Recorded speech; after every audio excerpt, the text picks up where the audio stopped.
asalaamu calaykum waraxmatullahi wabarakaatu. kusoo dhawaaw kanaalka afa warsame waa mar kale barnaamijkeenii wax ka oga buug. waxaa maanta miiska noo saaran buugga la yiraahdo toddobada caado ee dadka waxtar kale amaba dadka ma aragtay guuleystay. buuggan waxaa qoran la yiraahdo Stephen Covey. buug wuxuu ka kooban yahay 4 qaybood ayuu ka kooban yahay. qaybta koowaad waxay si guud nooga siinaysaa yacni mabaadi'da iyo ma aragtay adduun aragga ayay waxay naga siinaysaa xog ku saabsan, halka saddexda qaybood u dambeeyda ay ku saabsan yihiin toddobada caado. qaybta koowaad ee buugga wuxuu ka hadlaa waxaan la yiraahdo adduun aragga. yacni adduun aragga waxaa la yiraahdo qofka sida uu adduunka u arko iyo sida ma aragtay uu adduunyada u fahmo iyo sida ma aragtay waxyaabaha u hareeraysan uu fahmo ama uu u qiyaasto. waxaa laga yaabaa waxaad si wanaagsan u aragto in anigu si xun u arko, waxaa laga yaabaa waxaad si xun u aragto inaan aniguna ma aragtay aan si wanaagsan u arko.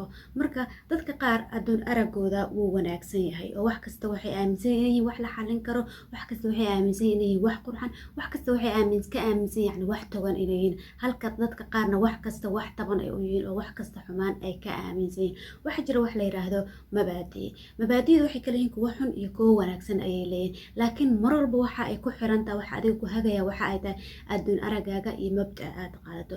mabda'yada wanaagsan waxaa ka mid ah daacadnimada ayaa ka mid ah. waxaa sidoo kale ka mid noqon kara waxaan la yiraahdo integrity, yani qofku inuu ismaqlo, yani waxa uu sheegayo iyo waxa uu sameynayo waxaan inuu qofku ismaqlo. waxaa sidoo kale ka mid ah yani been la'aanta ayaa ka mid ah. waxaa sidoo kale ka mid ah yani jacaylka iyo naxariista ayaa ka mid ah yani mabaadi'da wanaagsan, halka mabaadi'da xun ay ka mid yihiin yani danaystanimada iyo qiyaamada iyo waxaas ay ka mid yihiin.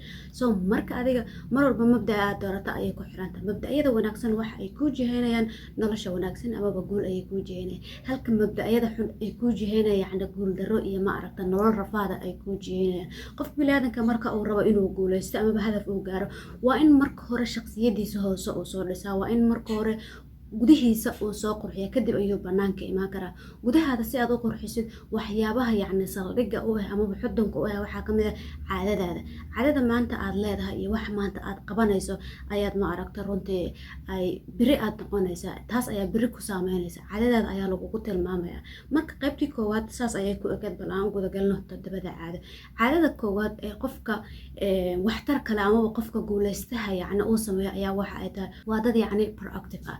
proactive dadka waa dad ma aragtay mas-uuliyadooda qaada, waa dad ma aragtay noloshooda xakamaha u haya, waa dad ficilka ay sameynayaan yacni ayagu maamulo, waa dad erag ayagu ay dhahayaan maamulo. dadku laba ayay u qaybsamaan, dad reactive ah iyo dad proactive ah. dad noloshooda naqshadaysta iyo dad nolol la naqshadeeyo reaction ka baxsha, falcelin ka baxsha ayay dadka u qaybsamaan.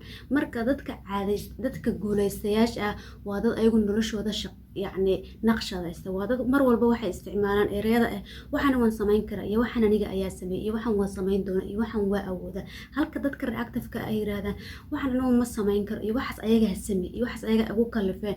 yacni dadka reactive-ka mar walba waxay eedeeyaan dadka kale, waa dad yacni waxay yaqaanaan waxaan la yiraahdo ku tiirsanaanta. laba waxyaabooda jiro, dadka ku tiirsan iyo dad madax banaan. marka dadka proactive-ka waa dad madax banaan, halka dadka reactive-ka ay yihiin dadka kale ku tiirsan, dadka kale mar walba marka caadadaas qof kale waa qof yacni waxtar leh, waa qof noqon karo qof guuleysta. caadada labaad oo dadka waxtar kale looga baahan yahay ayaa waxa ay tahay yacni waxa ay yaqaanaan jihada ay u socdaan. qofka bini'aadanka hadduusan aqoon jihada uu u socdo iyo nolosha uu rabo qaabka ay tahay, hadduusan aqoon yacni wuu dhumaa. adduunkan badda ah, adduunkan wada xirfadaha ah, adduunkan wada mabaadi'da wuu ku dhex lumaa. soo adiga waxaa la rabaa marka koowaad inaad mabda' yeelato, inaad qimi yeelato, inaad taqaanid halka aad u socoto iyo halka aad u jeedo si nolosho kugu fududaato. marka dadka waxtar kale waa dad yaqaana sida ma aragta meesha ay u socdaan iyo waxa ay sameynayaan. caadada saddexaad ee dadka waxtar kale ayaa waxa ay tahay waxa ay mar walba qabtaan waxa muhiimka ah in la qabto. waxaa laga yaabaa mararka qaar inaad waqti ku dhumiso waxaan muhiim ku ahayn qabashada, yani tusaale inaad qof iskala sheekayso, inaad qof wadada iska istaagto, inaad maqaaxi inta tagto aad iska fariisato waqtiga iska dhum, waxyaabahaas wax muhiim ku ah ma wax noloshaada ku dhisayaan. dadka waxtar kale waxay diiradda saaraan waxyaabaha noloshooda dhisaya, waxyaabaha ma aragta qofkan horay u qaadaya. mararka qaar waxaa laga yaabaa inaad tiraahdo waxa waxtarka il ama waxa muhiimka iyo sidaan ku dooran kara.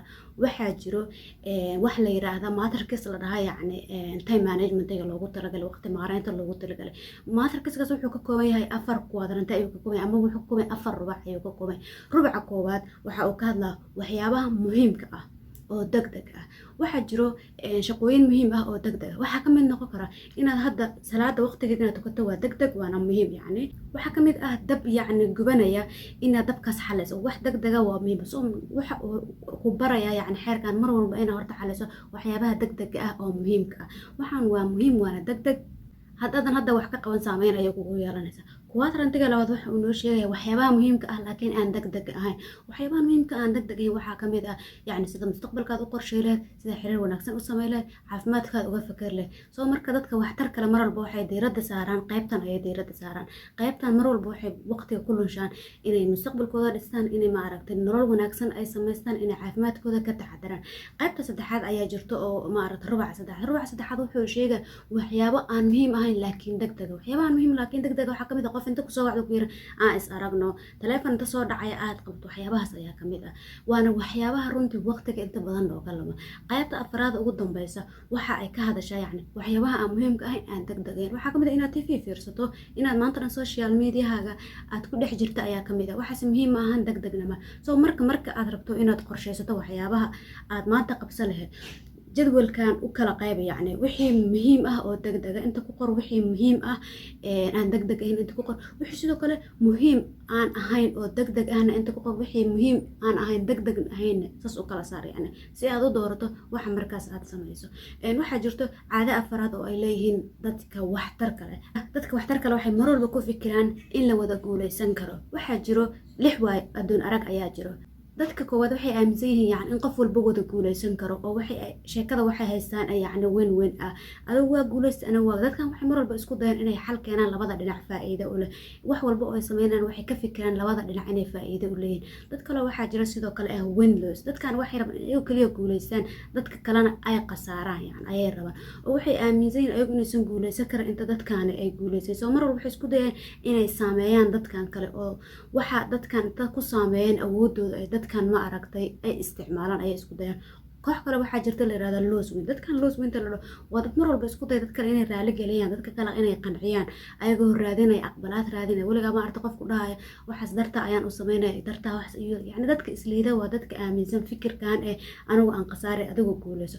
koox kale waxaa jirta aaminsan aan wada qasaarna oo la yiraahdo loss. mar walba ay iska hor imaadaan labada dictator oo midna aaminsan yahay win loss mar walba iska hor imaadaan waxa ka soo baxay loss ayaa ka soo baxay. yacni haddana anigu leeyahay anigu aan guuleysto adigu qasaar, adna aan leedahay anigu aan guuleystay adigu qasaar. markii aan isku hor imaano waxaan door bidaynaa aan wada qasaarno. koox kale oo shanaada waxaa jirta weyn kaliya aaminsan, kaliya waxay anigu guuleystaan, dadka kale waxba saameyn kuma yeelan, dadka kale ma fiirshaan, ayaga bisa iska fikiro.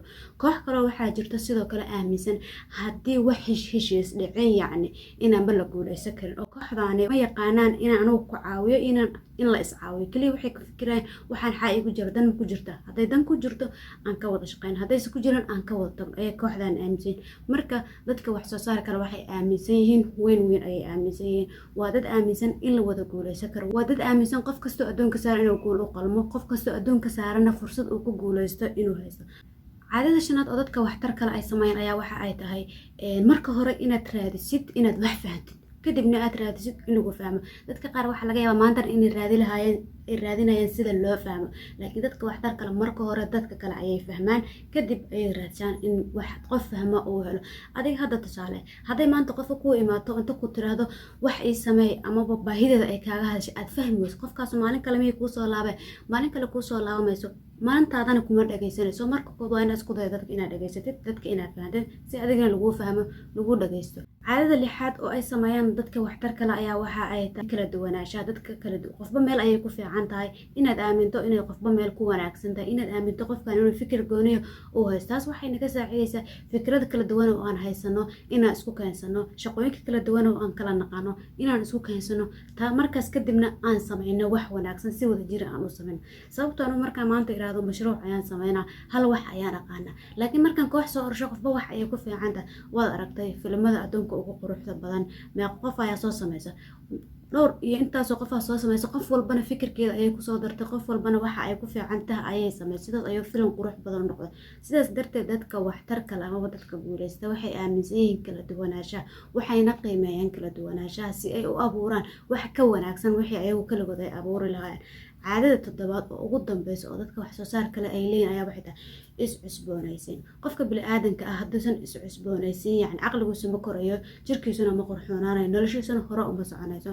midida ariga lagu qalo amaba geela lagu qalo haddaan la soofeyn aan la afayn way daalaysaa, markastana sidii ay wax u qali jirta waxuma qalaysa. adiga si lamid ah caqligaad lahaan jirta, xasuustaan lahaan jirta lahaan baysid haddaadan is-cusboonaysin. waa inaad mental ahaan isku cusboonaysidaa, waa inaad sidoo kale ruuxi ahaan isku cusboonaysidaa, waa inaad sidoo kale jir ahaan aad isku cusboonaysiisaa. si jir ahaan aad iskugu cusboonaysiiso waa inaad samaysaa exercise wanaagsan, waa inaad samaysaa, sidoo kale waa inaad cunto wanaagsan cuntaa, sidoo kale waa inaad ma aragtay aad nasiino qaadataa.